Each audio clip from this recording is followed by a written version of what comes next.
Hello everyone, and today we are going to cover the round 1 recap, and two thrilling games were played in the first round of the Candidates 2022. And the game is between Caruana Fabiano versus Hikaru Nakamura, and the second game is between Liren versus Nepomniachtchi. Both the games are completely thrilling games, all top level games, definitely. And yeah, one of the most favorite games is going to be Hikaru Nakamura's because he's one of the live streamer king, I would say. Uh, he likes to stream on Twitch. He likes to upload videos on YouTube. He's having a large amount of popularity on online platforms. So definitely, many chess fans are going to watch out for the Hikaru Nakamura's game. So we are going to start from the Hikaru Nakamura's game from the start. The game is between Caruana Fabiano playing with the white pieces and Hikaru Nakamura playing with the black pieces. So let's check out what happened in the game. Caruana Fabiano with the white pieces starts out the game with 1e4, and Hikaru Nakamura with black pieces replies with e5. Knight f3, knight c6, bishop to b5, knight f6, g3, we have the royal piece opening. Bishop to c5, we have some bishop in c6 by Caruana Fabiano. Yeah, definitely the most common moves are to castle in the position, but he tries to change some move orders. He simply captures the knight on c6, d6, knight to d2, bishop to e6. So yeah, e4 e5 line is simply, I would say that simply develop your minor pieces and all the best. Bishop e6, we have castle from the white side, bishop d6, nothing special, everything is common. Knight to b3, queen to e7, keeping the options for the black king. He can castle either short or he can castle either long. We have knight to a5 by Caruana, putting pressure on the pawn on b7 and c6, rook to b8, bishop to g5, pinning up the knight on f6, and here we have h6 by black. Bishop h4 g5, as black haven't castled on the short castle, black can go for playing g5 in position, which happened in the game. Bishop g3, and definitely the bishop looks very bad, and black is actually going for the attacks, but it looks like. And after bishop g3, we have knight to d7 by black. Definitely the knight on f6 was not doing much, so he tries to maneuver the knight. The bishops are actually perfect. I would say that they are doing their jobs very well. Knight to d7, d4, so definitely Caruana is going for opening up the center as the king is in the center. Whenever your opponent king is in the center, right, always go for opening up the center. d4, Nakamura replied with f6, not allowing white to open up the center. He's saying to Caruana, hey guys, just tell me, just let me know how are you going to open up the center. So definitely very good move by Nakamura of playing knight d7. Now he also allows him to play f6, which also protects the pawn on e5. We have queen to d3 by Caruana, h5, trying to play h4 and trap bishop. We have d into e5, knight into e5, bishop into e5, and here we have f into e5. Until here, I would say that everything is going perfect for Nakamura, and yeah, everything is black is having bishop pair. Black can go for attacking on the king side. I would suggest, and yeah, it's an equal position. I would say all the white is having slight edge, and here we have knight to c4 by white, which was a mistake. A much better move to keep the advantage to keep the slight advantage for white is to play queen to c3. And the idea of playing queen to c3 is we actually want to capture the pawn on b7. Because after rook into b7, we have queen into c6 and we hit the rook and the king. And it looks like we are going for capturing the pawn on e5. It looks like for example, if you try to play something like bishop to g4, I'm having 97. You can't capture it. This is lost. Because you capture this, I capture this, and you lose the rook. So the best move is to play g4, but after knight e5, the bishop to b4 is the best, or to hit the knight and the queen. I am having queen e3. You cannot capture because of this, and I'm hitting the rook and the bishop. So bishop to c5 and queen to e2, and I would say that white is having a slight edge.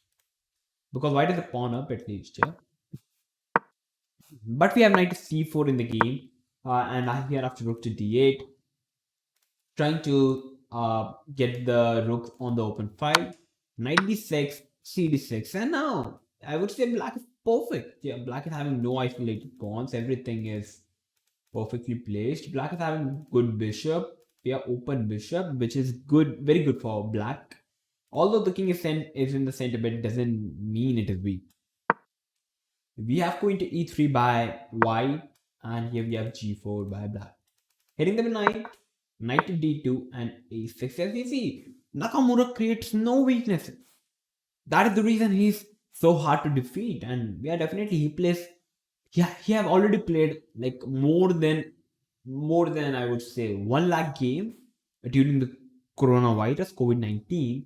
He has actually played more than anyone in the world. Yeah, he plays continuously online. Yeah, you can say that is the reason he has so many people, chess fans like him. We have b3.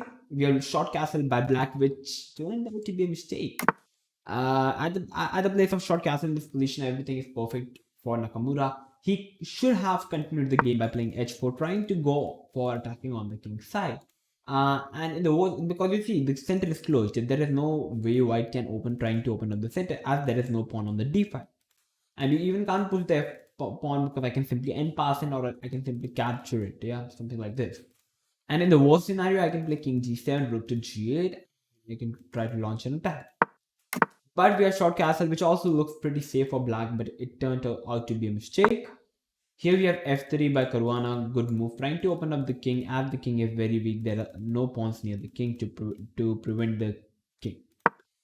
Queen g7, pawn takes, rook to d1, trying to put some pressure on the pawn on d6. After knight c4, perhaps c5 could be an idea, but here we have d5. Trying to have a nice center, we have takes, and here we have rook to e1.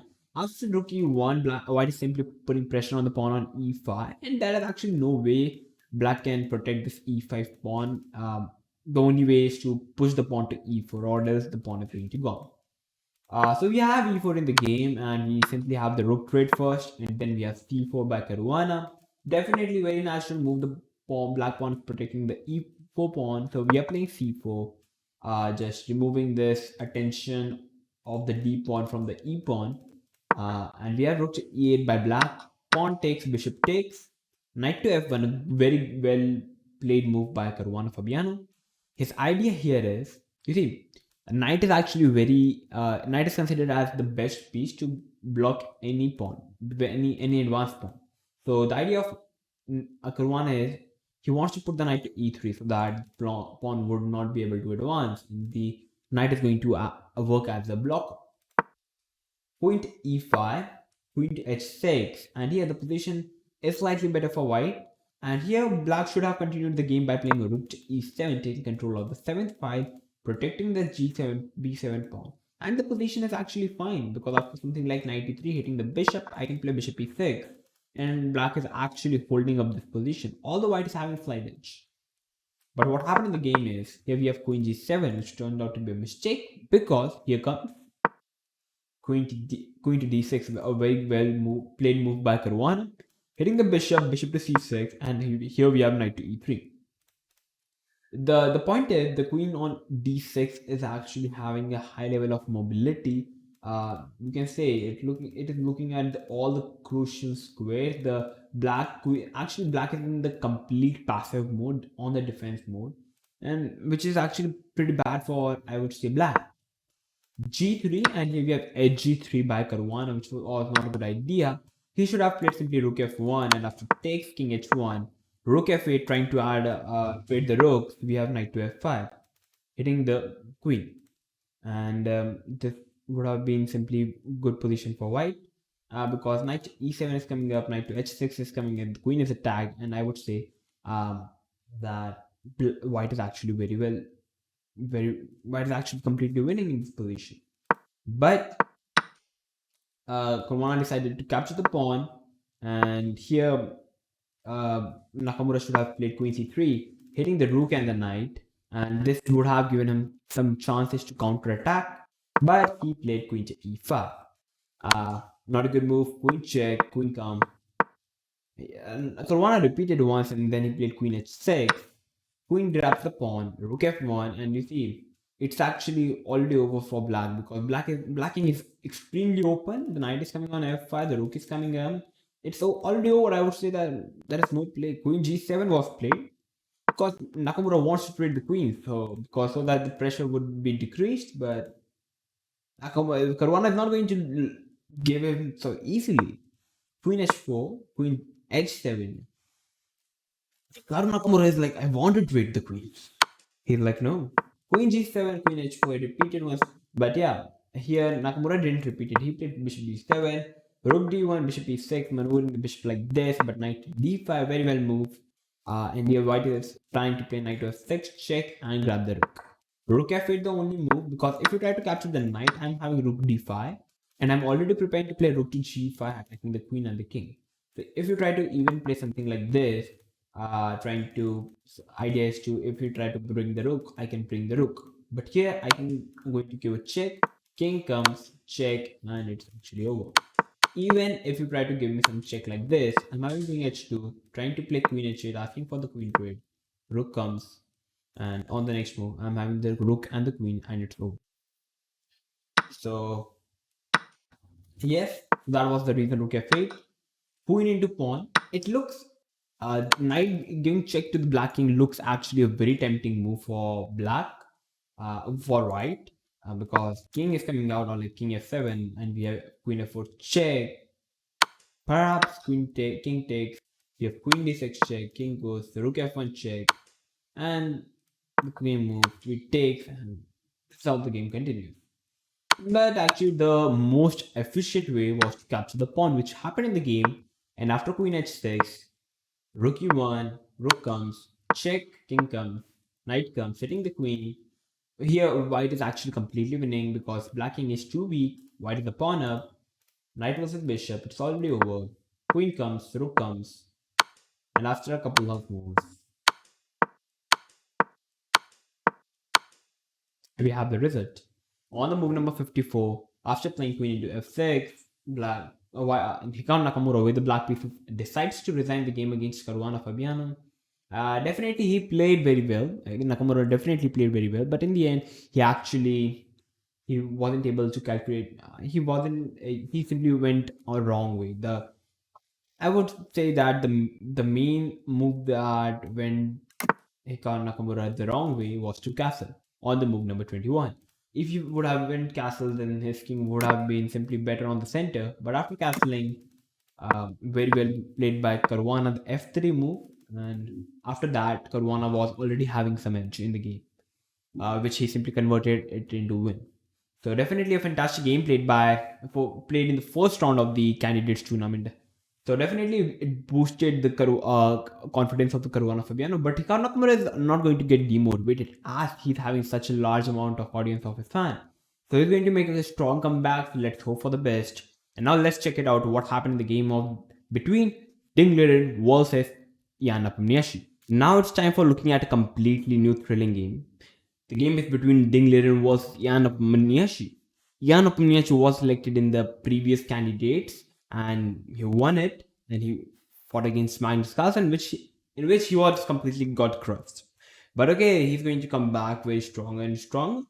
And if I talk about Liren is considered one of the most toughest opponent that Magnus Carlsen uh, faces. So it definitely is going to be one of the most thrilling and exciting game. So let's check it out. So Liren playing with the white pieces starts out the game with 1c4, and Nepomniachtchi with the black pieces replied with e5, and we have g3 by Liren. So we have the English opening on the board. He wants to play bishop g2, knight c3, and something like e3, knight to e2 stuff. So okay, after g3 we have c6 by Nepo. He directly planning to go for playing b5, taking control of the center, and Liren plays knight to f3, attacking the pawn on e5, and they are not allowing black to play d5 because the e5 pawn is hanging. So Nepo pushed the pawn, and here we have knight to d4, d5, cd, and here we have queen to d. If black goes for capturing the pawn like c into d5, then white can actually. Then I think personally that black can actually face many problems in the future. Like white can simply play queen b3, knight to c3, putting pressure on the pawn on d5. Actually, white can even go for playing bishop g2, castle, and f3. trying to put more pressure on the pawn on d5. So definitely capturing with the pawn on d5 could be a very risky for black. That is the reason queen to d5 was played. Knight to c2, and just look at it. Knight from g1 went to the c2. Such an amazing idea. Knight to f6, and here we have knight to c3. I was looking that after knight to c2, can black play knight e3? It looks like a very tempting move because black is hitting the rook, black is hitting the pawns. It looks exciting, but actually nothing is happening. White can simply play f3, and after e2, something like bishop d2, white is actually very comfortable. White can play bishop g2, king f2, e4, rook e1, and I think white is pretty comfortable in the position. So okay, we have knight to f6, knight to c3 hitting the queen, queen to e5, bishop to g2, knight to a6, castle, bishop e7, random style, like developing the pieces.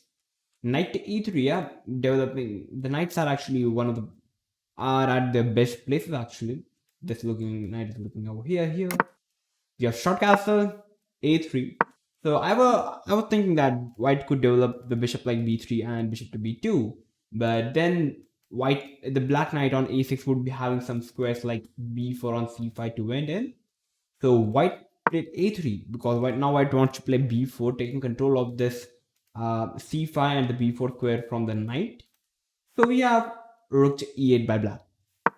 b4 taking control of the dark squares from the knight. So now knight is kind of forced to go back to c7 and something like reroute from like d5, perhaps to e6 to d4, something like that. After b4, now white is actually very comfortable, I personally feel, because bishop b2 is coming up, every piece is developed, and I already think that white is having an edge. Knight to g4 asking for the knight trade, and trading the knights in the position actually looks pretty bad for white because the bishop got developed with a tempo by capturing the knight, by recapturing the knight, and now we can't actually kick this bishop off. Like playing s3, something like that can be very dangerous because after bishop f5, queen e6, there could be some problems. And after bishop f6, there are some problems. And you never wanted to play f3 because the e4 pawn is over there, and this diagonal could be very problematic for white. That is why then simply play bishop to b2. Nothing special, a simple development of the piece, and that's just how played. Queen to h5. Now Nepo is going for mate in 1, and guess what? Liren prevented it by playing h4. We have bishop to f6. We have queen to c2. Now it's a triple attack on the pawn on e4, and here we have knight into e3. D into e3, definitely you don't want to capture this knight with the f pawn because g pawn is extremely weak, and black is already better in the position. That is why we have d3, we have bishop to f5, and I think black have already equalized. Black is having the bishop pair, although white is also having the bishop pair. But somehow it feels like black is better because black is having more pieces on the queen side, king side, and black can simply launch an attack by playing g5 anytime. So we have knight to a4 by white. Actually, at the place of knight a4, white should have played b5, and it's actually a very good move for playing for an edge. Because after b5, black is kind of forced to capture the pawn because you never want to play knight to b8, something like that, because it simply makes every piece passive. You're kind of forced to capture the pawn, and after knight to b5, rook c8 hitting this queen, I can play queen b1. And now definitely I am preparing to capture the bishop. It looks like the most natural move is to capture the bishop. But after queen b2, guess what? Now knight can simply go to d4. White can put pressure on the pawn on b7. And white is already fighting for an edge. Actually, white is slightly better even if black tries to play something like b6, I can simply now attack with my minority pawn with a4 and a5. And after grabbing the pawns, exchanging the pawns, there would be a isolated pawn on the b file, and it's going to be a rough time for black already. Yeah, so white is definitely this variation would have placed Ding Liren into a much better position, in a much healthy position, I would say. But he played knight to a4, which was a fine move, equal game. Bishop b2, knight to b2.